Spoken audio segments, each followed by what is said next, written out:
Hey guys, this is Comic Uno, and today I'm doing a review for The Walking Dead, and let's talk about this episode. So with this episode, we get to see the conclusion to the Hunter story. Everyone's in the church, no one knows where Bob is, people are looking for Bob, and we find out that Bob from the last episode has been cut off his leg by the cannibals, the Hunters, and we find out he was actually already infected, which I think we all kind of thought about because he was trying to get that weird box in the water fight with the zombies, and he got bit, you know, kind of stupidly there.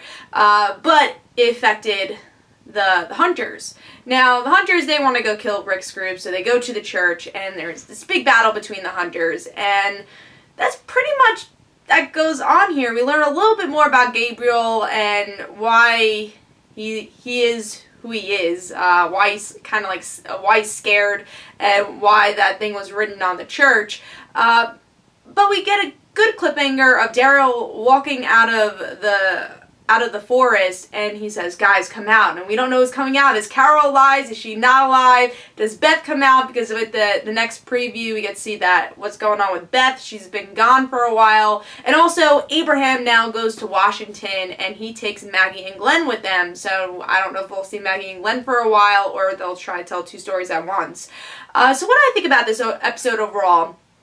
I think this kind of was a prolonging episode in a way. You know, I do like the Hunter story arc, but I feel like it was supposed to be a shorter story arc than it was. It was interesting to see Rick fight them in a church. I love what Gabriel says is like, "Why did you kill them in the house of God?" And Maggie says, "Just four walls and a roof." So it's interesting to see in the zombie apocalypse how religion is looked at and how different people perceive religion. So I thought that was an interesting line from Maggie, and probably one of the most, you know, the strongest line of the episode.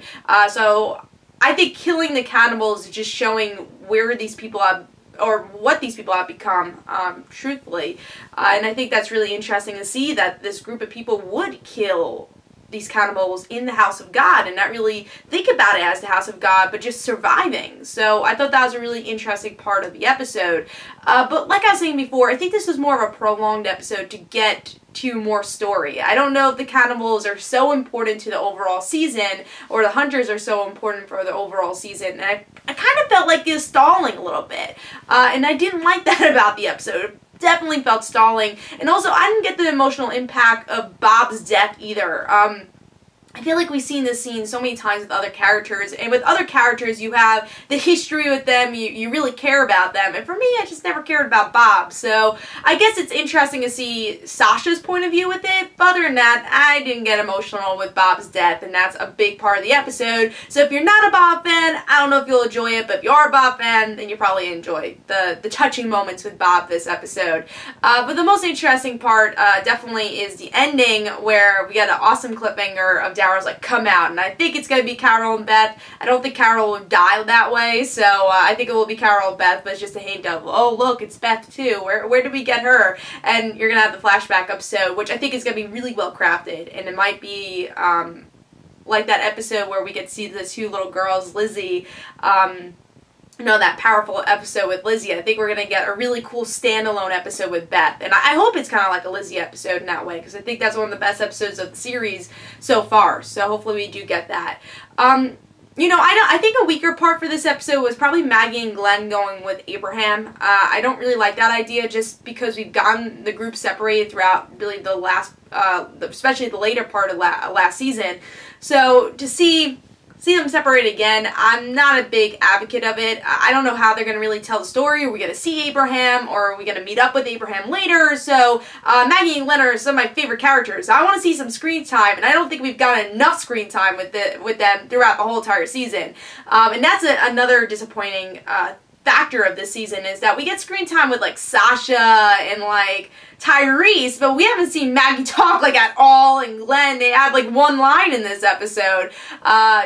So that's a little disappointing, and now they're being shipped off. Are we going to see them have a central story arc because of it, or what's going on there? So I was a little disappointed with that. And again, just a separation, I don't know how I feel about it. Maybe it'll work well, but as of right now, I don't know how to feel about it. Overall, I do feel like they're prolonging something. They're stalling for something for this episode, but there are some nuggets of gold here too. So I hope you guys enjoyed. This is Comic Uno. Of course, I'll review Walking Dead next week. This is Comic Uno. Don't forget to follow me on Twitter for Comic Uno and the Rant Situations. Don't forget to like my Facebook page. Also, description below, there's links for my comic book, Like Father Like Daughter. Don't forget to like the Facebook page of Like Father Like Daughter. Don't forget to back up the Kickstarter for Like Father Like Daughter. And I'll see you guys later.